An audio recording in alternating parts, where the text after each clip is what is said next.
Hello, everybody. Welcome to Joe's Bar. We are open for business, and I've got quite the group with me tonight, as you can see. Uh, you know, I almost called this ladies' night, but that would be not very good of me because I'm here, and plus, that's probably not the kind of thing we want to promote. If that's not how you identify, you absolutely should not be calling it. Yeah. Well, not tonight anyway. I don't feel very ladylike tonight. So. Me neither. That being said, welcome everybody to the show, and we've got a good group here already. Rebecca says, "Woohoo, bar time!" I hear a cattle prod. That was just a sign. Finally, one of my friends is online live. Yes, hi, welcome, Margaret. Nice to see you. Who's going to cop to that? Who's the friend of Margaret's? I think it's me. But where's she been that she hasn't seen you live? I mean, you get around, Joe. I'm just saying. I think this is kind of the time when she's available to watch it, though. So I think that's the thing. But regardless, she's here and everybody's here. We've got a great group here, and let's quickly just have everybody introduce themselves so that we can get to the fun and the shenanigans and all the wonderful speaking. I'm gonna go backwards. So Venessa, I'm gonna have you start us off, okay? You always have me start. Hi, I'm Venessa Giunta. I am the author of the Urban Fantasy Soul Cavern series, and I am a freelance and contract fiction editor as well. And I have Don't Let This Cup Fool You. Look, that's my cat. Don't Let This Cup Fool You. It has alcohol in it. Nice. I follow directions. All right, awesome. JP, you want to introduce yourself to everybody? I too follow directions, so cheers, everyone.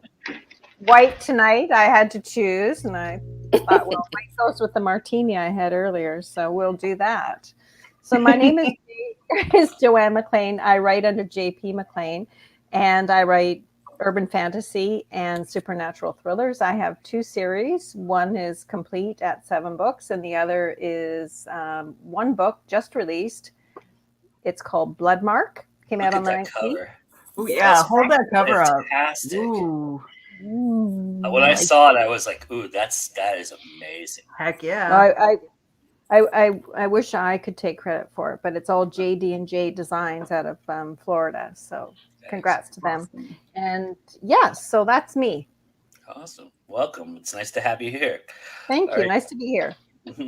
Jennifer, you want to introduce yourself? Hey, I'm Jennifer Soucy. I write horror and dark fantasy. I've got a book out this month called it's upside down. Dead in the Water. I just started my wine. Anywho. So I've got other books out, but this is the one for this month. And I'm also in 2 anthologies as well. One of them's coming out on Halloween. So Midnight from Beyond the Stars and Don't Break the Oath from Candisha Press. So it's a big month. I'm very excited to be here too. Hold your book up sideways for me for a second, so we can see the pages. Look at. Okay, so yeah. I'm going to be reading this book and reviewing it. Look how thick it is! Holy gosh! And another great cover. Great cover. Oh, thank you. Yes, absolutely. Keelan Patrick Burke did this cover, and he's amazing. All right, welcome, Jennifer. Thank you for being here as always. All right, Wendy, you want to introduce yourself? Sure. Hi, I am Wendy Hawkin, and I write as W.L. Hawkin. And I've got a little series here that I've done. They're all tattoo editions. I don't know if you can Those see. are pretty. These are all hand-drawn.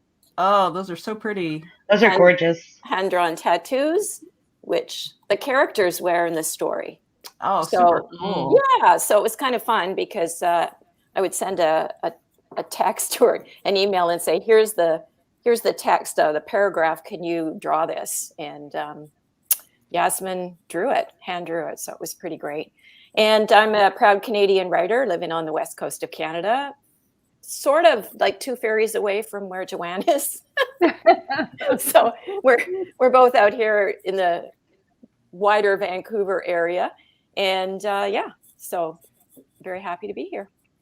Been there quite a bit. My ex-in-laws actually had a cabin and or had a house on Vancouver Island. So I've been to Seychelles and all those places up there and everything. So anyway, we'll talk about that a little bit more later. All right, Rachel, you want to introduce yourself? Sure. Rachel Brune. I am a writer. I have this book. Side Roots. There you go. It's the author proof. Awesome, everybody. Spoiler alert. My review's coming and spoiler alert, it's fucking awesome. Yay. But I also edit with Crone Girls Press, and this is our second anthology. Again, it's an author proof because I was like, man, I should probably get out some of our actual books. And I didn't. Because I went and got the booze from the fridge instead of preparing. Priorities. But yeah, horror, dark fantasy, urban fantasy. I mean, I'll try my hand at pretty much any genre. I just like writing. I also like editing, and I really like reading. I have a very large TBR pile, which is currently hiding under my bed, and also on my nightstand and on the bookshelves above my bed. And the other day, it fell on the floor, and I haven't picked it up yet. So nobody was underneath it, so it was fine. We're all good. Oh God! Nobody was hurt. No people were harmed in the moving of these books. In the falling of the TBR pile. Well, I got it to fit all under my bed. And then I have a basket on my nightstand that I bought from a local basket maker. And I had a couple of books in it and like some nice bookmarks and my melatonin and all this good stuff. And then we have little decorative shelves above our bed, and I had a couple more books there. I'm like, this is great. I'll go to sleep. I'll read a book. I'll make progress on my Goodreads reading challenge. And then I took all the books that I purged down to the local used bookstore, and I came back with another box. I had to put them somewhere. Well, Margaret wanted you all to know that you're all to soon be friends with her. So. Yay! Rebecca is never shy. I love Rebecca. She is hilarious. I'm obviously avoiding nano prep by surfing for This is exactly why I'm here. Yes. Yeah. Muggo alcohol for you, Venessa. There, yeah. All these wonderful comments, and they're just going to keep Circle of Life. Absolutely. Yeah, my to be read list is growing and growing as well, and I got to get it. I've decided for Nano, I'm going even crazier than everybody else. I've decided that for my 1,600 words every day, I'm going to go ahead and just do a blog post review every single day in November. So starting November 1st, that's a big announcement, everybody. That's a lot. November 1st, I will be reviewing books. May the odds ever be in your favor. Yeah. We'll see how far I get before I miss a day. But I have faith in you, Joe. You can do it. I'll be reviewing indie books, indie music, and indie films. All through the entire month. So look for that, including the very first review will be somebody who is here right now. So, and she knows who she is. So. All I'm real excited about. Well, actually, I kind of spoiled it already. I think. You did. It's got to be Rachel. Mhm. She's not. She's the only one not looking around going, "Did I write it?" I Well, didn't get to know. Jennifer gave me her book. And like I said, I haven't tackled that beast yet, but I'm really looking forward to it. Jennifer had one of my favorite books. I think it was it 2019, Jennifer? Demon in Me? 2020. Yeah. She had one And of my top. Go I ahead. was so happy you loved it. It just totally was amazing. The whole So the whole piece you did. So good. It's a really good book. Demon in Me, everybody, go check it out. It's amazing. So, but welcome to Joe's Bar, everybody. Yay reviews! Yeah, yay reviews. Everybody loves reviews. Mm-hmm. And I'm trying to get 30 of them done in the month of November. That'll be fun. I'll even do one on Thanksgiving, which doesn't mean anything to JP and Wendy, because they've already had their Thanksgiving. So That's right. Yeah. Full turkey. Yeah. But yeah, so I mean, yeah, I was my ex-in-laws had a house in Vancouver Island, so we would go there almost every summer. So that's a really beautiful area. I love that place. And you get 2 turkey dinners. That's kind of nice. It's usually before Thanksgiving, so it's usually around. We would go around August or September timeframe. Oh, yeah. Bad planning. No, well, But nice time. Nice time to go to Vancouver Island for sure.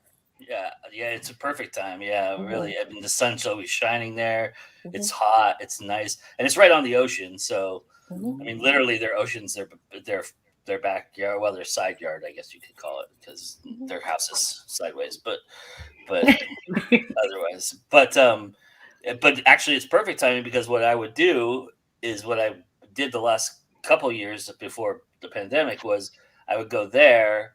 And then literally the next weekend was when we're to Collide in Calgary. And so I would fly from Vancouver to Calgary.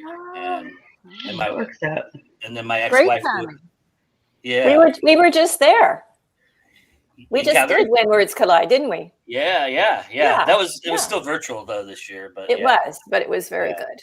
Yeah, I've been to the last 3 that were not virtual, so that was really. And then the last 2 years has been virtual, and hopefully this year that'll change, and I'll go back to Calgary. I'm planning on it. I mean, I know that everybody's like looking at this guy. I know. I was reading. Hartness posted something about what everybody's plans were, and I was thinking about it today. And I'm pretty much going back to my normal rotation in 2022, which is in January I go to Park City, Utah, to cover Slam Dance and Sundance Film Festivals, and then I can't think right now off the top of my head what the other ones are, but When Words Collide is in there, and hopefully I've added multiverse to my every year schedule, so we'll see. But we'll see. That was such a good con. It was so good. That's such a great con. It was so amazing.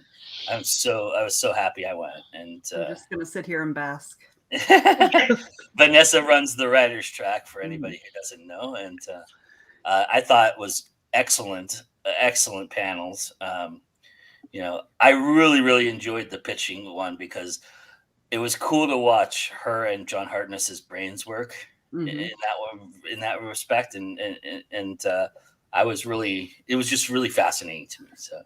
So what he's talking about is we had like a pitch practice, and there ended up only being a couple people who actually came to to practice their pitches, so they got very focused feedback. So it was just really cool. It was just really cool. I want to go to cons. I hope 2022 is going to be easier, safer year for everyone, and we can get back to doing the things that we love doing the most.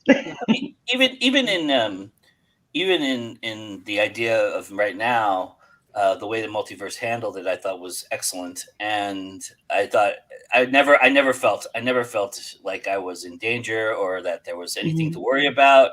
I never felt that at all. And I understand that that's probably more because there was less people there than normal cons would be, and even multiverse is normal. Probably it wasn't as big, but still, we don't really have a normal because yeah. 2019 was our very first year. Right. Oh, wow. And then 2020 came. Mhm. So yeah, so we don't really have a normal, but yeah, it was down from the first year. Mm-hmm. Yeah, and I told Jesse and Allie when I was interviewing him, you're the reason that I am here, Venessa, because Venessa and I had just met Venessa like 2 months before Multiverse 2020. I think it was a few months before that, a couple months before that. And she invited me to, she gave me some links to go see some panels at the Multiverse virtual one. And then I hung out with her during times when people were doing mentoring sessions and she was live and everything like that. And I found it so amazing. And I was like, this is so well run. I had been to like, that was probably my 25th virtual con of that year. And I mean, I did like almost every weekend I was at a virtual con in 2020. And it was like, which of course helped end my marriage, but that's another story. But Jesus, like way to just throw that grenade into the. It was much more than that. But I would think so. But it's not our fault. No, it's not. No. I didn't mean to insinuate that. Sorry. But I had attended that and I said, if I'm going to a live con, if there's going to be a live con to go to, that was the one, because I really found everybody amazingly supportive and fascinating, and it was tenfold in person. I mean, it was just an amazing experience all the way around. So yes, I highly recommend, if you can get to cons, go to cons. And is this a con that's going to be in the same place every year, or is it going to move around? We are in. We're usually the second weekend of October in Atlanta, Georgia. Okay. I'm totally going to be there next year. Where are you, Jennifer? I'm just east of Atlanta. We neighbors. Are you? Yes. Where are you, Augusta? Conyers. Oh, Conyers. You're part of Atlanta. You're just yeah. I'm Austell. We're on the opposite side of the city from each other. Yes. Oh, but that's awesome. Yeah, I will definitely, because I want to do them. I've been wanting to do them since my debut novel last year, which came out in March, right when the what hit the fan. So. Well, make sure that you keep an eye on the Facebook group, because we will, when we open for presenter applications. Yay! It would be really cool if you knew somebody who is. Right? Networking, yay! Which, by the way, everybody can get the description by watching the episode of Spotlight that I just posted, which is the interview with the two con chairs, Jesse Smith or Jesse Adams. I keep wanting to call him Smith for some stupid reason. Jesse Adams and Allie Charlesworth sat down with me. They're the co-creators of the event and the chair of each of the conference, and they sat down with me and we had a nice conversation. There's also an appearance by Venessa in that. Oh, there it is. Yeah. Okay. I took a little piece of Girls Rule, which I found absolutely phenomenal. I wanted to talk about that tonight because I'm in the same situation I was at Girls Rule a little bit, which is that I was the only guy in the room for that particular panel. And from what I was understanding was that there was supposed to be more of me in that panel room than there was. I think a big part of that was because our attendance was down. Because the first year, the Girls Rule panel, the room was completely packed, and there were a lot of men in there, which made me happy, because that's what it was about. It was about writing women authentically, and how we're not a hive mind, and we don't all act the same way. So what? I know. It's a disappointment to me too. I don't. Shopping, pumpkin spice. Come on. Hey, I do not mock the pumpkin spice. No, it is good. The spice must flow. Yes. I'm gonna go see that tomorrow, by the way. Anyway. That was that panel, which I did not get a chance to go to because I was either on a panel or behind a table. But I was thinking about that when that I guess internet it's not a meme. It's like a Tumblr post where somebody was like, "Oh, I finally realized that like women are cool when I was watching Captain Marvel." God. That one, Oh my God. like the Captain Marvel post where he was talking about. I really am getting this weird echo. I don't know it's why. I can hear it too. It's not just you. I can hear it. So It must I don't be know me what then. Here. So, mute there. Okay, try again, Rachel. But he's the guy was basically talking about, maybe it's me, I don't know. The fact that in Captain Marvel, a lot of the criticism was that she didn't go through this hero's journey. Oh yeah. Right. Yes, I know what you're talking about. But a lot of women who were watching it identified with the journey of getting the recognition for the skills that you already have and being recognized for the power that you already have. And that panel, when I was looking at that, I was like, and this is another reason why I really like this con, is because they have panels like this where you can go and discuss so many different things. It was definitely one of the, like, if I wanted to talk to a science fiction person and then talk to a horror person and then talk to a fantasy person, I could do that. And sometimes it was the same person for all of those things. But the fact that they had so many different people bringing so many different perspectives into a panel like that, or onto a panel we almost, I think, started to have we were getting very close to, we were invested, let me just put it that, let me put it politically, we were very invested in the monster panel, that late night monster panel. It was like You need to explain to people what that is, because I didn't go to it, and none of them have been to Multiverse at all. So you need to explain what that is. I would totally go to a monster panel. Which also, by the way, is a clip in the show as well. I did. Oh, jeez. Okay, so I went in there thinking, we're very friendly with everybody. I'm not a very competitive person. This will be great. It was about. Oh, go ahead. Sorry. Can I finish? Thank you. Every week in co-working, it's the same thing. Jeez Louise. I'm just gonna mute myself. So there were two teams, and Mark Abbott was the host, and he threw out like this monster versus this monster. So it was like Chucky versus a gremlin or something. And so each team had a little bit of time to confer, and then we would present our case to the panel attendees about which one was better. And like I said, at first I was like, oh, this is just going to be fun. It's just an academic like a geeky academic exercise. But by like the second one, I was like very, very, very invested. And so were the people on the other team who like claimed that they weren't, but they totally were.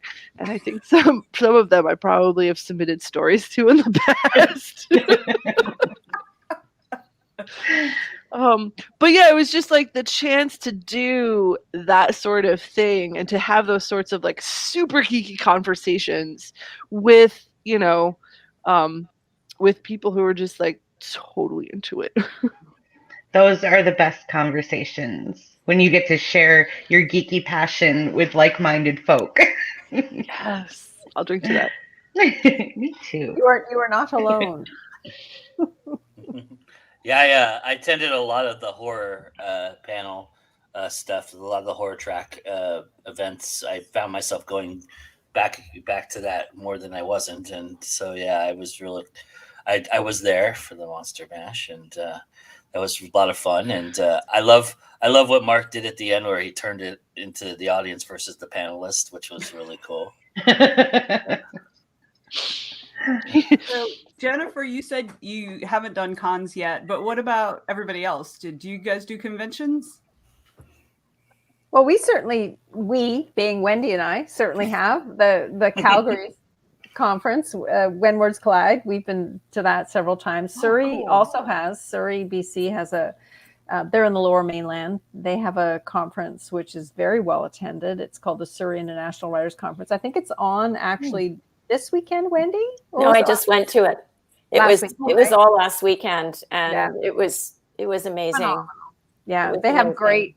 They usually have Diana Gabaldon will be there usually most years, and she speaks. Oh, Outlander, I love Outlander her. Diana. Okay, Yeah, hold she's on. wonderful.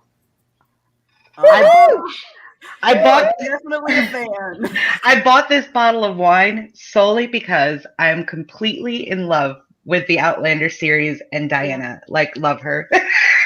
She's amazing. Yes, and Jamie and Claire and all the rest. Yes. What is not to love? Absolutely. Oh, they're the And best. there used to be another one. And sadly, it has folded due to COVID. But it was the Creative Ink Festival. Yes. Yeah, and that's so sad to see that one go because that was a lot of fun. But and even I live on this teeny weeny little island, Denman, and we have a writers' festival every year. We're tiny, but we have people come from all over Canada to our tiny little conference on our little tiny island. That's lots That of is fun. so That's cool. awesome.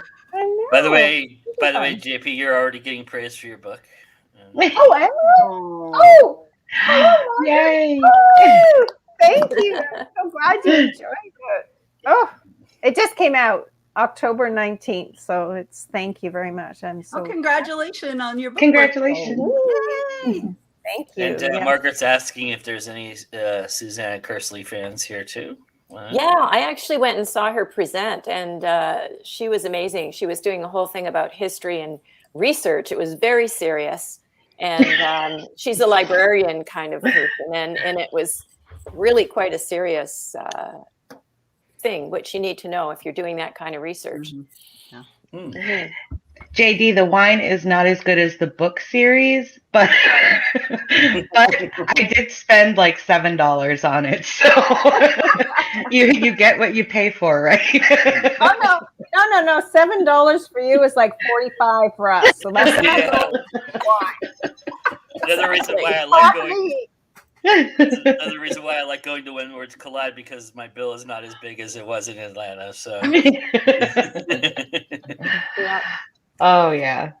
Especially that last one, the last one that was live in 2019, I believe it was.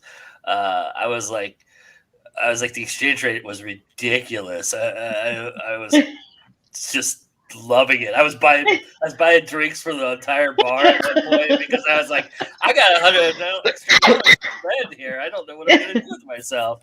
So yeah, that's such a great. It's a great that's a great conference too. It's an amazing experience for anybody who hasn't been there. I would highly recommend it. I'm going to be. I would love to go to Canada. Mm-hmm. Same. Mm-hmm. Road trip, Joe's Bar road trip. Well, you're already there. We'll come. We'll come and visit you. I actually good. do. I actually do a live show from there every time I'm there. So, and I've been doing it every year, even in the virtual space too. So, but yeah. Yes, JD, give me all your bottles. It's so weird. Them up with you. There's this guy named Estrada who is like the only other Estrada I know is my main protagonist. That's the star of all of these books.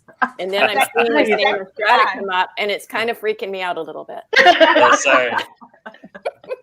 JD is a contributor here on our channel, so he's one of the really great guys out there. So another guy who lives in Atlanta as well. So Having read Wendy's book, I'm picturing Estrada, and he's pretty darn sexy. That guy should bring his picture up again, and we can compare. Yeah, okay. I mean, there is a resemblance. Pretty good. He's pretty darn good. Absolutely. Yeah. Works. That's a 10 out of 10, JD. He's a stage magician and a polyamorous bisexual stage magician, and also a Wiccan high priest. So nice. So you're saying he has a very full schedule. He does. It's all like it's in here. This is it. Very cool. Which tattoo is his? He actually has the angel wings on nice. his back, from his shoulders down to his glutes, because he's kind of the dark angel. Rebecca. Who knows? Yeah, right? maybe Who that's the knows? same as Strata. You're right. It's a possibility. It's possible. The chat is having so much fun with that. You do not know, Wendy, what the can of the Pandora's box you just opened. So. Maybe we can handle it. I have faith in him. Yeah, every time I do one of these panels, my TBR pile just gets a little higher. It gets a little higher. Another shelf falls. And then I've done my job. That's all that I'm here for. There you go. So there's some Vogel wines. Vineyards. There we go. I'm taking it back to wine. Oh,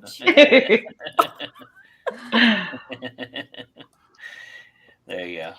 My tarbender has just arrived to refill my glass, so Oh, I'll be without wine for like 2 minutes, and then I'll be good. Oh no, Rachel's. I have ran out. Oh no! Okay. Should I send the tarbender You can over? go get another one if you'd like, Rachel. That's totally fine. No, I could. I don't know if I will because I have to actually do stuff tomorrow. So I might just drink this water with hydration in it, which I know. Hey, it's good to go back and forth, you know. We can't drink like we used to when we were kids. Well, not kids, but legal young adults. I don't know. Wait till you go to multiverse. You might recant that statement. I'll have to get one of those backpacks that like the hikers use and just have the straw. A little camelback, a little red wine camelback. Yeah. Yes. Yeah. Yes. Yeah. Skip the hike. Vanessa and Rachel will laugh at this, but I had a dream like a couple nights ago where the guy, the Spanish gentleman at the bar, the bartender was like staring a hole in me, like he was when I was actually there because he was so mad that we were there till like 2 or 3 in the morning. See, this is what I don't get. Like, if you if you have people at your bar, they're buying drinks and tipping you, so you're making money. Why do you want us to go home, dude? Why do you want us to go home? I think part of the issue though is that they're not used to working on the weekends like that. Mm-hmm. Because it's that particular hotel is primarily a business hotel, so they get most of their stuff during the week. So, we just completely screwed with their entire worldview.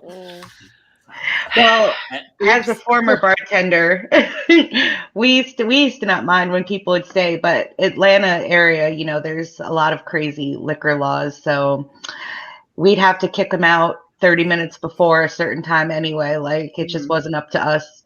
But in my town, they recently passed a couple of years ago where you can walk in like the old town section with your drink. So now we could just give them to-go cups and be like, bye-bye, have fun. See you next time. See, that's the go cup thing. It's so US. Like we would never have that here. We love it. I remember being in Vegas and that, they give you the little cup and you go. And like civilized. Wait. They gave you cups in Vegas? Are you in the right part of Vegas? Because they don't give up. Because they give you to-go cup. It's only legal on the strip. I just walked out with a drink. I didn't even have a cup. He just had it in his hands. You just take it with you. Somewhere there's a bartender going, that's the guy. Our glass. Come back here with that. He took my favorite highball glass. I mean, I've literally walked around the strip with a 12-pack, an open 12-pack, just like carrying it like a suitcase in my hand. Wow. So. Like you do. So your experience. I was new at this. Yeah, I love.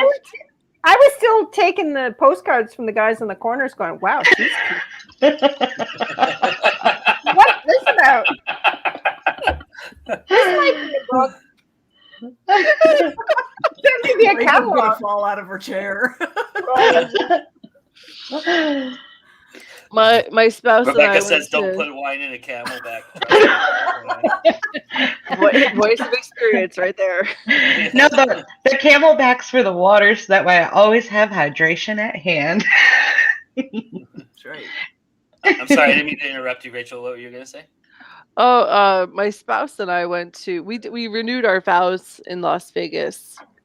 It was the Nice. whole thing. We did the whole Graceland Chapel, so the Elvis impersonator. Perfect. it was a lot of fun, but it was like maybe 2 or 3 years ago. We were living in California at the time, and we had it was like Vegas marries the military. They were doing like a thing, like a tourism thing. And so we were like, well, we're in the military. They were like, all right, well, come on out. Like, okay. And then of course we're both like in our late 30s, early 40s. So we lasted like an hour. And we're like, let's go back to the hotel. Go to sleep. Josh says he lives in Canada and there is no liquor laws. Mostly, he says. And Rebecca promptly replied, "I love Canada." Well, who doesn't? And postcards, I have a stack of those.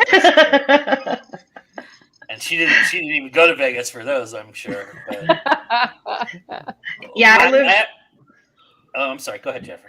Oh, no, I was just gonna say I lived in Vegas for almost 2 years, and I worked at a pub there on the Strip, and it was like the best experience ever.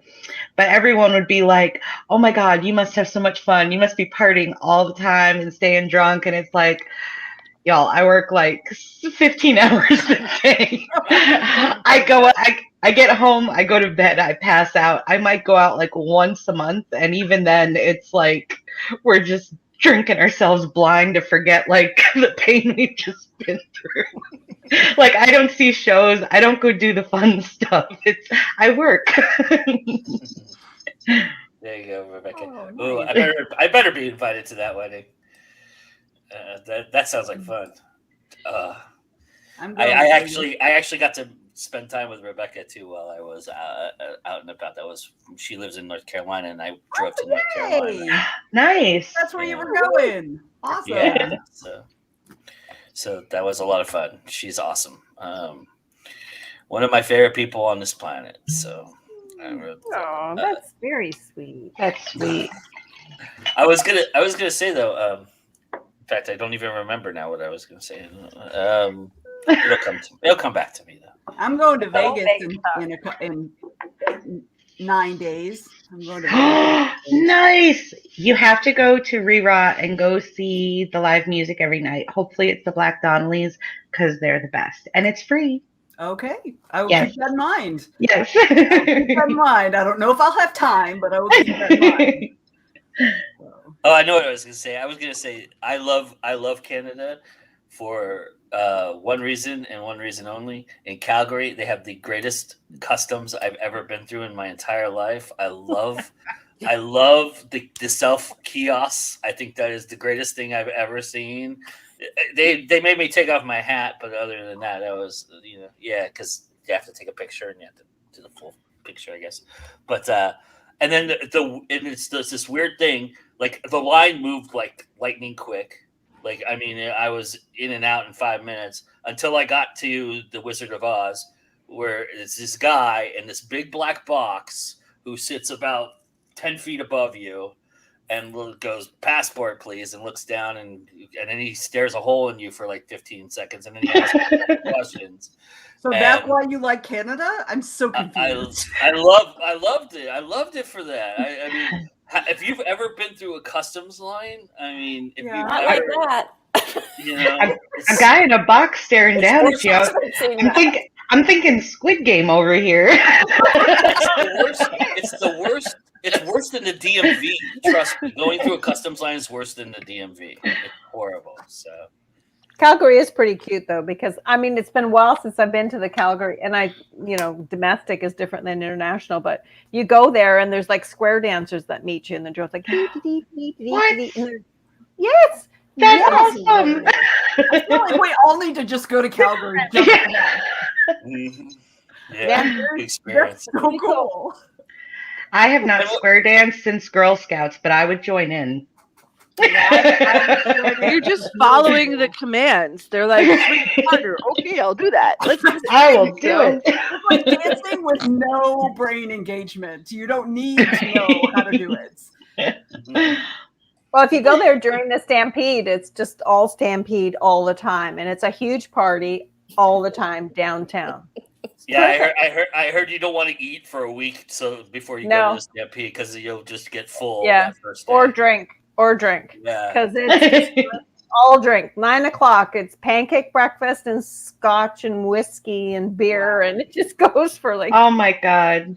Yeah, this sounds like my festival. These are my people. Yeah. It's what, 4 days long, 5 days long, the Stampede? I think it's like 4 or 5 days long. Yeah, I've forgotten now. I've only been to it twice. I can't remember either one. Well, then clearly it was a good time. Yeah, it was fun. It was lots of fun. Yeah, always fun.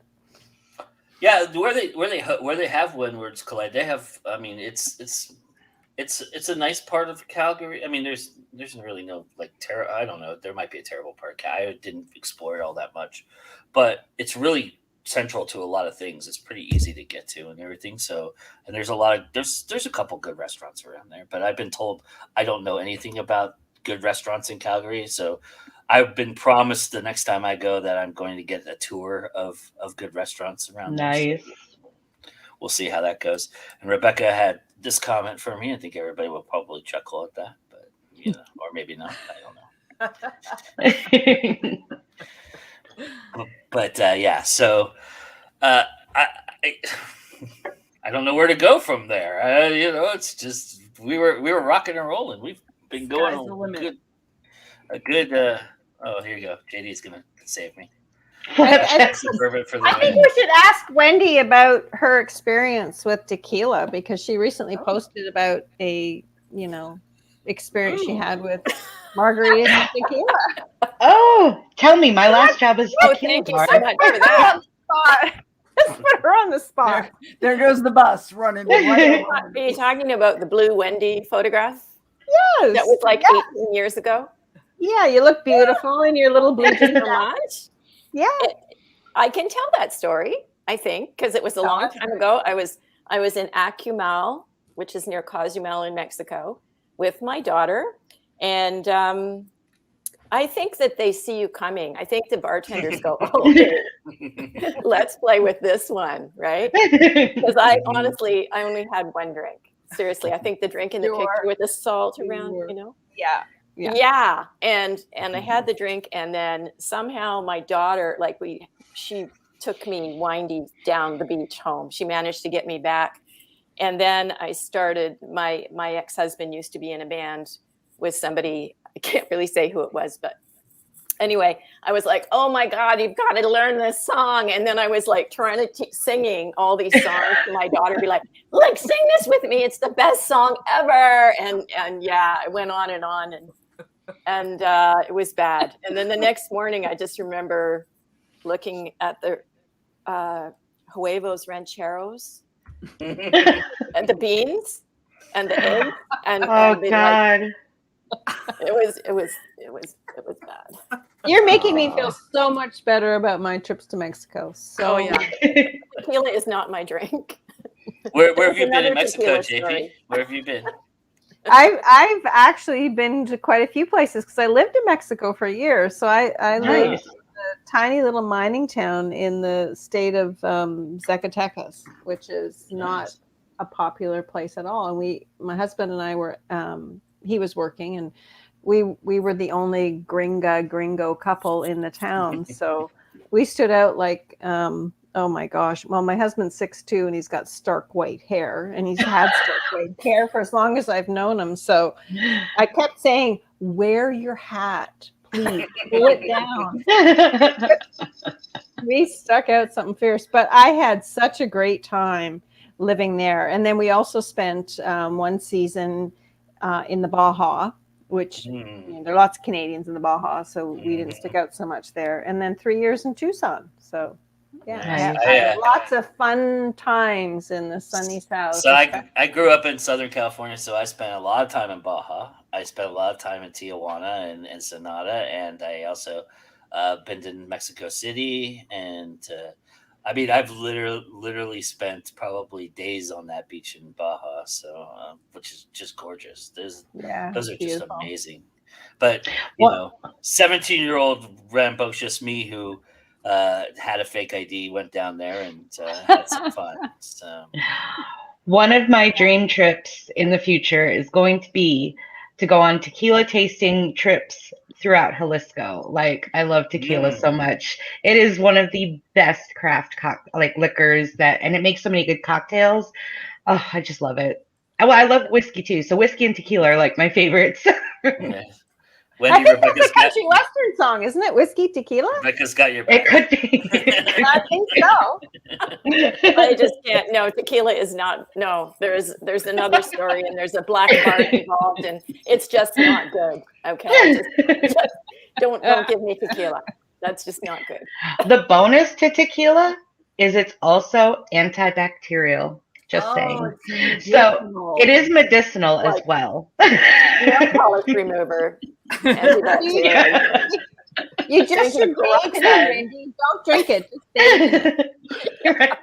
If I could offer one tip to anybody visiting any part of a seedy part of Mexico or where there's bars and they know there's going to be tourists, my tip would be to make sure you drink everything that's there on the table at the time you get it, and make sure that it's completely empty. Otherwise, it will end up in your stomach by the end of the night.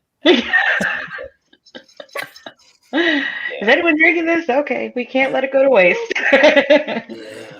No, I'm telling you, there's this neat little trick that they pull where they kind of bring in, you know, some people and they kind of tease you a little bit, and then they make you like they kind of test you and they say, okay, let us give you a shot, and then they tip your head back and guess what's going down there? Everything that's on that table at that time. So I've seen it happen, and it's so nasty and horrible. There's a fundamental difference between men and women. I'm just, I could never imagine a situation that would be like that for me, that would not include a weapon to my head of some sort. So, because I'm not going to let somebody pour alcohol down my throat. Oof. You'd be surprised how convincing they are. But yeah, I never had it happen to me. I just watched it happen to so many people, so men and women alike. So well, we used to back in the day in Atlanta go to the concerts and stuff, and there'd always be someone with a bottle of something, and I'm not saying I wouldn't drink somebody's booze. Yeah. No.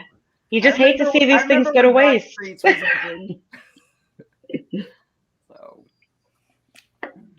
All right. Ooh.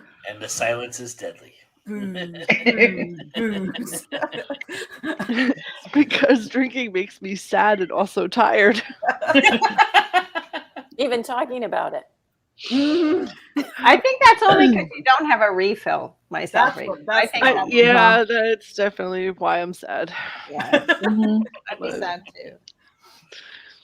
Yes. Yeah. Rachel was telling us all about her formatting fun earlier. So yeah. Tell us about your formatting fun, Rachel. It was so fun, and I was formatting. That's about it. Nah, I think there's more to it than that. I am putting together the final document to upload to KDP for our third anthology, and for some reason, Word when I'm downloading the authors have signed off on all their edits, and when I'm downloading the documents, weird formatting things are happening. It's I spent a lot of today just kind of staring at my computer, giving it the mom look, like you better get right. Get right. How's that working out for you?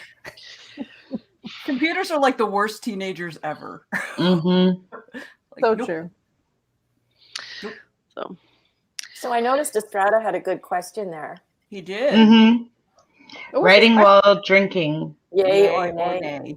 So I've had this like fantasy, I think, and I might do it. Of just like, because I really am poetic when I have a couple of glasses of wine, you know, and I've thought it would be really cool to write like a whole book where you're in that state, and then just like let it go, right? Like just let it go and see if it's how the voice is different. So are you going to test that? I think I am. I would been love thinking to, about I would it love for to a hear the while. results. Yeah, I would love to hear the results. Yeah. I've had the occasional glass of something while writing, but I just know myself, it can't be more than like a glass because then I'll just get distracted or I'll do whatever. But no, like sometimes if you're having a little block moment, just a little sip of something might loosen it. And it can be helpful while editing, I've found, because sometimes editing can be very frustrating. And if you're feeling that frustration build, but you know you got to do it, again, sometimes just a little bit, just to relax, not to get smashed, because obviously you're useless when you're smashed. Most of us are anyway. I'm the smartest person ever when I'm smashed. What are you talking about? we all are. We're all geniuses. We're like second Hemingways or something. I've got a t-shirt. Exactly. I've got a t-shirt that's a Falstaff t-shirt, and it Falstaff books, and it says write drunk, edit more drunk. Sometimes we need that. I think it's write drunk, send to an editor. That would probably cover it. Read slush drunk. And then get ready to explain what you wrote. That's right. It's like when sometimes you have, like me, like you have really bad handwriting and you can't even explain to yourself what you wrote. So it's like, I don't know. Just you figure it out. Oh, yes, JD. That is exactly what happens. Mm-hmm.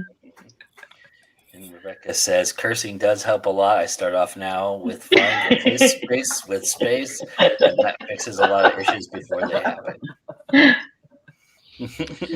I tried that. It opened a black hole and sucked it all out. Courtesy of Microsoft Word. That's your first problem right there. Mm-hmm. Yeah, I will occasionally have more than one drink, but when I do, the next day is always I always regret it. Always challenging day. Yeah. So, I mean, I know the mystique of the writers. Yes, we're all Hemingway slamming back a scotch and writing about the issues of the world. But honestly, I start writing. Usually I get my writing done in the morning. So Me too. I'm mostly slamming coffee, to be completely honest. I like Rebecca's theory there. That's a perfect t-shirt. We need that for the next con. Well, believe me, she'll have it up in her store in about an hour.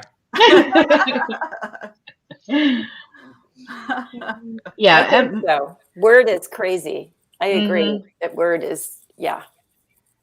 Yeah. And it's everywhere. We all probably format our own stuff as indies, yeah? I make my husband do mine. Wow. Well, I'm so grateful for the times I don't have to do my own stuff, that my publisher does handle it. But on the ones I do self-publish, oh, it's a nightmare. Yeah. It's like, don't talk to me, don't bother me that whole day, because I'm going to be in my room like some sort of monster locked in a cage or something. Like, even if my boyfriend's just like, hey, how are you? Do you need some food? Go away. I'm formatting. Yeah. Bring me scotch and then go away. Yes, even better. I think, like I said earlier, if I had started earlier and started out by coming up with my own vellum template, I would probably not be having the issues that I'm having now. And in fact, in the future, I will be formatting all the rest of our anthologies in vellum because it's just better. It's just better. Like I did side roads in vellum, and that worked out. Did anybody see that Dave Chesham from Kindlepreneur has a new product called Atticus that is supposed to Yes. be has anybody tried that? No, what is it? Nope. It's a right now it's a formatting program, and but his goal is to make it like a full spectrum sort of piece of software where you can write in it, you can edit in it, you can format it, all the things. But has anybody tried it for formatting yet? I haven't yet, but I'm real keen to try because I'm a super fan of his, and I think that he's a very smart, capable man. So I think that he will give Vellum a run for the money. And I only say that because I don't have Mac, so it's always been a no-go for me. So if Justin can come out with a program that works on the products I use, I'm all for it. Yeah. My friend uses Vellum, and it's awesome looking. Yeah. My husband uses Giunta for our formatting, and he said it had a little bit of a learning curve, but once he got it sorted, it was no big deal. So yeah, good to hear, AF. Thank you so much. I tried it. It's good. Good. Yeah. Awesome. Yeah. Nice. Awesome. I asked him a few questions today, Chesson, like I just replied, because he's so good. If you reply to his emails, he actually responds. So I had responded because one of the things when I'm doing formatting in Word, which I then convert to PDF, when I'm doing the formatting in Word, I'm very careful about the widows and orphans on the bottom of the page. And I try to make sure that there are no hyphenated words. The very last word of a page not be hyphenated, and I will go through and do that edit myself and make sure that they're correct. And so I just asked him, I haven't got an answer back yet, but I know he'll answer me. Do you look after these orphans and widows, and can you like fine tune? Like sometimes you've got a page that needs one more line on it, and you can edit that paragraph. You can expand one line to shove one more word down the line in order to make it fit perfectly. And so I just asked him, are you going to be able to do that with this? So wait to hear. That's good, because sometimes I go back and actually change the sentence around so that it fits.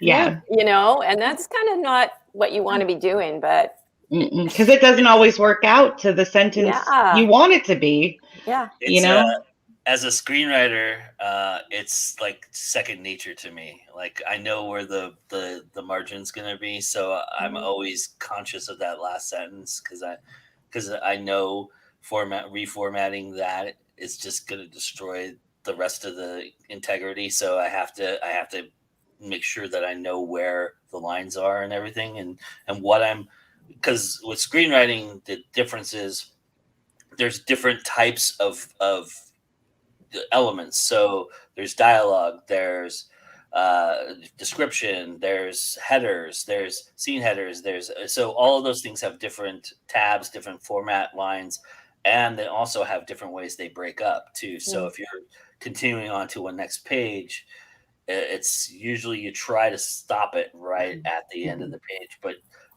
sometimes you can't do that because you have a long monologue or something to that effect. But there's a way to break it up that you have to follow, and you have to do it because you realize that actors are special humans. They're not normal people. They have requirements when it comes to what they read and how they read it.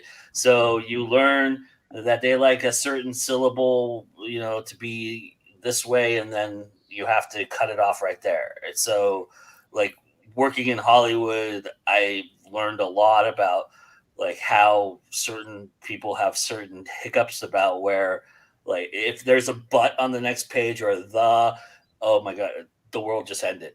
It's crashed. So you better fix that. And that's something that you learn real quickly. So it just becomes second nature to you if you're doing that. So I think it's a good practice, actually. I think all authors should try to format something once in a while, because I think you learn what it really takes to actually typeset a book and make it work, because there's a method to it. It's a science. It's not and we all love science, right? So science. I love it. I just wish I was better at it. So I think my question for Atticus would be like, because I already bought Vellum. So I think I would be really interested to see if Atticus makes it easy to format an anthology. Like, do they make it easy to put an anthology together? As I understand it, when I was looking at the pros and cons of the two programs compared, Dave Chesson said that they were definitely looking at and going to be addressing creating and making it easy to create Multi-author and multi-volume. Like if you wanted to put out a 3-box set, for example. Mm-hmm. So my question would be how they're going to handle nonfiction, because I have a colleague, Katie Salitis, everybody who does a lot of nonfiction in her day job and her work, and she's constantly moving charts and graphs and these things. And man, I look at that and go, that would just kill me. I'd be in the fetal position in the corner. The only thing I read about that was that Chesson was making it really easy to make flowable graphs, which apparently are quite difficult to do. I don't do those, so I don't know, but it's very encouraging. He sounded like he was quite aware of the problems that people were experiencing and willing to address them. So he seems pretty in touch with what indie authors go through. That's for sure. He's been doing Kindlepreneur for ages now. So yeah. Nice. Awesome. Well, we'll look forward to that. Maybe I can get him on here and talk to him a little bit. Yeah, that would be awesome. Well, I'm going to 20 books in 10 days. If I can wrangle him, I will see what I can do. I don't know him, so don't look at me like that. But you know me. So I may be able to pull it off. We'll see. That's awesome. All right, so I think we talked about this before. But you're gonna travel. Are you traveling with you're sending books? Are you gonna send like your machinery and everything that you travel with to as well? I'm just probably gonna ship books, and I'm gonna bring my other stuff with me because I have a little square thing, and I have a couple little accoutrements for my table, but nothing super fancy. I don't have one of those big, banner things that other people have. Oh, Joanne has a banner of her new blood mark. Ooh, cool. You should hold up your banner. Oh my gosh. Well, it's huge, so it's beautiful. It's like beautiful. It's 6 foot tall. It's 6 foot tall and 2.5 feet wide. But I do use them like book signings. Like I did one locally recently, and I just put it outside because it's weatherproof, and the wind was blowing the hell out of it. It kept banging into the window of the store. But it was reminding people, buy my book. Bong, buy my book. Great. Anita wanted to add this, that they have a video about it on YouTube, and you should see some of the images people have added to their books. All right, cool. Yeah. So, that's good news. Yeah. I mean, now that hardback is around too, that's another thing, especially with those covers. I'm a stickler for, because my dad was in the printing business for 45 years. So I used to work in the shops in the summertime. And so I know what it's like to print laminate, paper and to laminate a cover and do all that. And it doesn't look like you think it might. So, please don't use your JPEG image and try to make a cover, because it's going to be bad. It's not going to be. Would PDF be okay for the hardcover, you think? If it has a color PDF, my guess is because you have to do PDFs for the paperback, so I imagine PDFs are required. I had the invitation to the beta for the hardcover, but I just have not had time to mess with that. I haven't either. So, and I mean, I don't really even know anyone who buys hardcover anymore. So they're kind of coming back into style, kind of like vinyl is a little bit. Yeah, it is. Because I want to do it because it's there, but I'm like, do I really want to format one more time? What if nobody gets it? I have to format a third different way? God damn you. Yeah. How dare you? Bezos screwing with me. How dare you, Bezos? It's really interesting to see like some of the like for me, I read a lot. I read a lot, and a lot of who I read are indie authors. But primarily, I'm reading them in Kindle Unlimited. Yes. Like, I think that hardcovers are gorgeous and wonderful, but I buy very few paperbacks, even from people that I know and am friendly with and want them to sign. So, like, if I go to a con, I'll buy 4 or 5 books. Actually, that's low on the low side. I'll usually buy more. But at the same time, I am also, especially if I don't know the person, more likely to be like, oh, is your stuff in Kindle Unlimited? And then just go as we're talking and go to Kindle Unlimited and put it on use my phone app and then, download the first book in the series. And then, that. So I just like, I guess people are buying these hardcovers, but it's obviously a different target demographic than me. Right. Well, like there's some special books that that I've loved for years. I'll always love, and those are the kind that you use as like showpieces, and you've got them in multiple formats. So why not get it in hardcover too? But it's like I don't think I would ever buy a book out the gate, as hardcover if I had paperback or ebook, which has lately in the past couple of years, like you, Rachel, that's become like my favorite format. It's so much easier. It takes up less space. And I just love it. I never thought I would too. I resisted for years, but it's wonderful. Well, what it is for me is I love to read series. Like if I find a good series that I can sink my teeth into, I will read the whole thing. And but I also like if I don't know the series, like sometimes authors will price it where it's like you read the first book and it's not really like a full story. It's like it's almost like a teaser. It's like a novella length teaser. Yes. Oh, that happened to me. Yes. Right. This actually happened to me very recently because I bought I was part of a book funnel promo, and whenever I'm in a book funnel promo, I always look to see who else is in it to see, I'd like to get some books. And I was going along reading these 2 books that I got that were supposedly full stories, and they weren't. Even together, they weren't a full story. I felt like I was reading like chapter 1 through 3 and then chapter 4 through 5 in a novel that still had a ways to go. And so I was like, all right, well, let me go online and I'll this is probably in Kindle Unlimited. I'll go and I'll read the rest of the series. And it not only was it not in Kindle Unlimited, but then they were charging like $4 for the next book. And I was no like, way. Your first 2 books didn't end. Yeah. The first 2 books didn't have a satisfactory conclusion. I don't want to take the gamble that I pay you $4 and end up completely unsatisfied at the end of your 3rd book. Yes. And so I know that this is a pricing strategy that a lot of indie authors will use, is like have the first one, low or free, and then a full price book for the next ones. But for me as a reader, and I was a reader long before I was a writer or an editor, I need to, when I hit the end, you have to tie some of these. You have to tie some of it.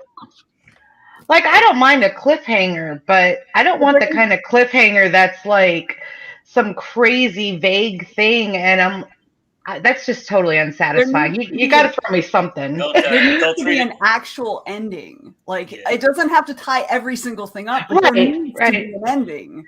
Yeah, I don't like cliffhangers at all. I hate writing them. I'd hate reading them. If I read a book that has a cliffhanger, that person is off my read list. I will not read another book by them. Well, hang on. I do an ending and then I put a little cliffhanger in it. Well, that's because it's a serial, right? Mm-hmm. We have really good series for you. Joanna and I have a series for you. I'm down. The Canadian series. The which one? Here's a fellow Canadian who says a couple of Canadians with series.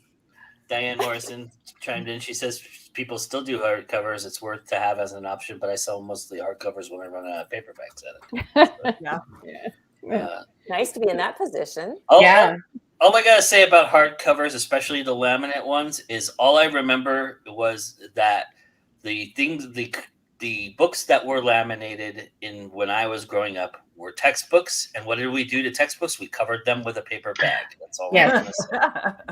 They don't do that anymore, though. I don't even think they get textbooks. No, I doubt it. Yeah, Sometimes they do. Sometimes they No, do. and when I I- get a really nice hardcover, I tend to take the dust jacket off it and I tuck it away somewhere so it's not going to get ruined. And then I read the book and Yes. then I put the dust jacket back on it and I tuck it away. See, I like do that see, exact Yes. the thing. thing I'm down for it. The dust jacket thing I'm down for it, but I- I do the same. I did the same, but because I was taught at a young age to value my comic books and stuff like that, and always put them back into the Mhm. plastic And never dog ear. Never dog ear. Never. Like a dog ear is like a scar on the book that can never come back. But don't do that. Okay, so I when I was, I think maybe I was in 6th or 7th grade, I had a favorite book that I read like over and over and over and over and over, and I had a really bad habit of dog earing, and then dog earing so bad that I tore the corners off. I know it's really terrible. But I fidgeted a lot. I still fidget. And so that was like I was fidgeting as I was reading. But yeah, I don't do that anymore, of course. Now I'm just like enjoy my book and don't bend the covers and Yeah, don't no, break the spine. I did the same thing when I was a kid. I don't remember what book it was, but I dog-eared it, and it was enough times that like a corner of the page tore off, and I was like, okay, so we're not going to do this anymore. So I learned, and I got bookmarks ever after. You have a book with like 10 bookmarks in it. I was just gonna say hello to Miss Kimberly Jones. Hey, Kimberly.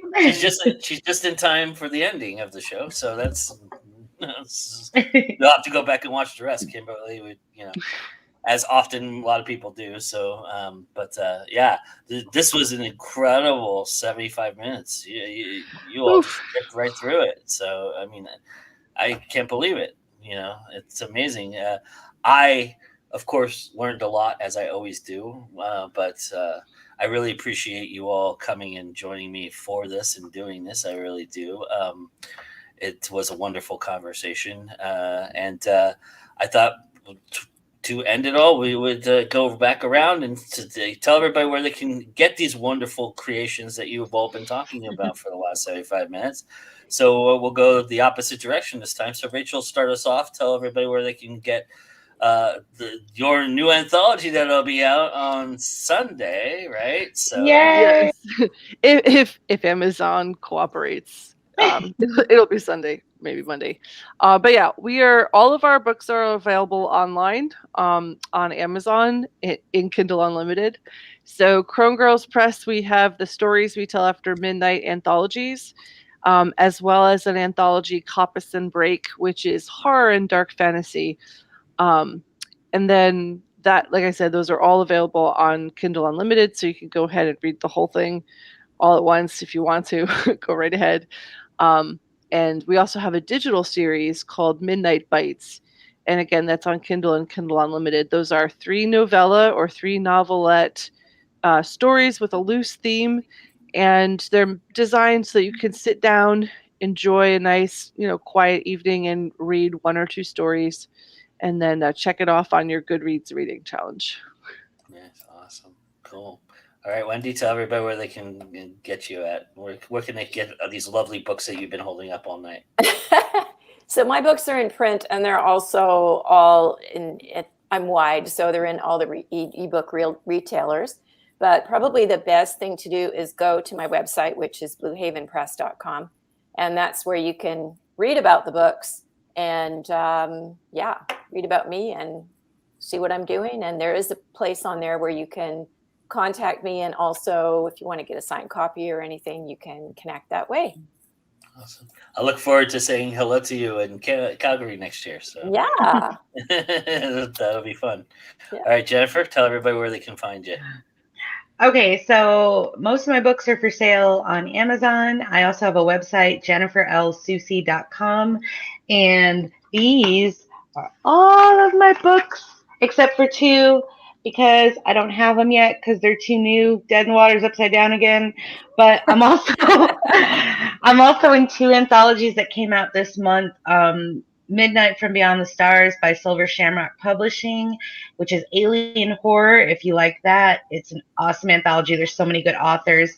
And Don't Break the Oath comes out on Sunday on Halloween from Candisha Press. It's a women in horror anthology, so all women authors.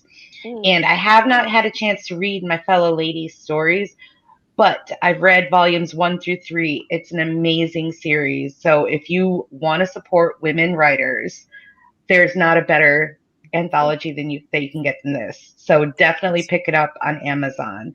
And yeah, chat with me on any social media and check out my website. And thank you.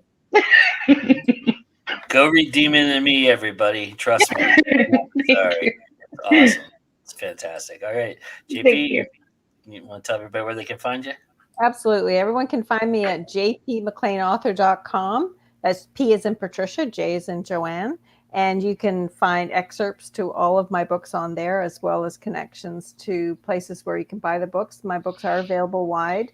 And there are links to all of my social media sites. My newest book, Bloodmark, just came out October 19th.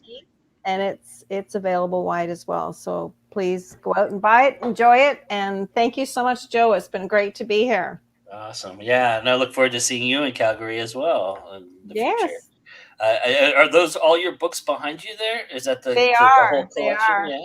The Nice. entire collection, yeah. It starts with this one, Secret Sky. Yeah, that one won the best cover award for fantasy and science fiction the year it came out, which was 2018. Nice. So that was another JD&J cover. So congrats to them. They did a good job. Nice. Awesome. Well, thank you for being here. Appreciate it. All right. Vanessa, you want to tell everybody where they can find you? Sure. You can find me at venessagiunta.com. As long as you get the vowels right, you'll be fine. You can find my books on the website, or you can just search for my name. I am literally the only Venessa Giunta you will find. Yes, and if you are a writer who is looking for support, a good group to commiserate with, I run a group called the Writing Tribe on Facebook. You can search for TWT and you will find it. We do Zoom sprints and we do Twitch sprints and we have discussions and all kinds of stuff. So feel free, if you're an author, a writer, of anywhere on your journey, you're welcome to join us. Awesome. Thank you for joining me. I appreciate it. And thank you for all of you joining me. It was a real great conversation. And I'm Joe Compton. This is Going Deep Now. Congratulations, you found us. Now stay and enjoy all the great programming that we offer you each and every day, every week, every year. We've got a lot of great stuff going on right now. Like I said earlier, we just posted our spotlight episode about multiverse. I also just wrote a blog about multiverse, so you can get the links there and all that. Sorry, my mouth is dry. It's weird for that to happen. But anyway, that being said, smash the like button, subscribe, comment, do all those wonderful things. We love it when you do all of those things because it really helps us out, really helps us get seen by YouTube. I know you've heard that spiel 1,000 times before on these channels and these shows, but I'm going to do it anyway because why not? I can do it. So just deal with it. And also, I wanted to mention on Sunday, if you missed last Sunday, you missed my interview with the amazing Lisa and Lisa Marie Wood, L. Marie Wood. She is putting together something that I think is spectacular for writers, it's for anybody who has an aspiring idea that in speculative fiction that they want to be a part of, including screenwriting, which yours truly did a class on. It's called the Speculative Fiction Academy. It is nice. It is absolutely fantastic. She's got about 30 classes up right now, and I will post a link in this description once we're off air. There is a contest going on right now where you can actually win a free subscription to this. They're going to do a drawing where one person's going to get an opportunity to take all the classes they want to take. I think it's within a time period. I think it's a year's time. Yeah, for a year. Yeah. Mm-hmm. So you'll be able to do that, and trust me, some of these classes are amazing, and they're not your typical like boring like academy classes. We're talking about, how to not make vampires sparkle, and there's like how to really write werewolves and all these great things. There's some really great classes, including Screenwriting 101 by yours truly. I'll toot my own horn on that. I took everything that I know and put it in this 10-week course that I have for you. So if you've ever wanted to learn about screenwriting, this might be the class you want to take. I don't know. I'm not Robert McKee by any stretch of the imagination, but I'll play him on TV first, play him on video for a minute. So, but this is a great organization. They're going to be doing a lot of stuff, and more classes will be added as the year goes along. I'm telling you right now, this is a great opportunity to do stuff like this and take advantage of this, because once it gets more and more popular, it's going to go up in price. So now get there and do what you do, and learn, and let's all learn together, and check it out. It's SFA Academy .com. I think it's not an org. I think it's .com. But I'll post the link in there, and regardless, and you'll be able to peruse it and look at it. If you will go to This Week in Indies last week, I posted the link there as well. So because I did the conversation, and if you want to go back and watch This Week in Indies, it's at the very beginning of the show where I talked to Lisa about it. It's just like a 10-minute conversation, and she tells you all of the things. Like, she sells it better than I could ever sell it, because it's her baby, and she's fantastic and awesome. And this was a really great opportunity. I'm real excited about it. So everybody go check that out. And remember that it's always time to go indie now. And with that being said, the bar is closed. Good night, everybody.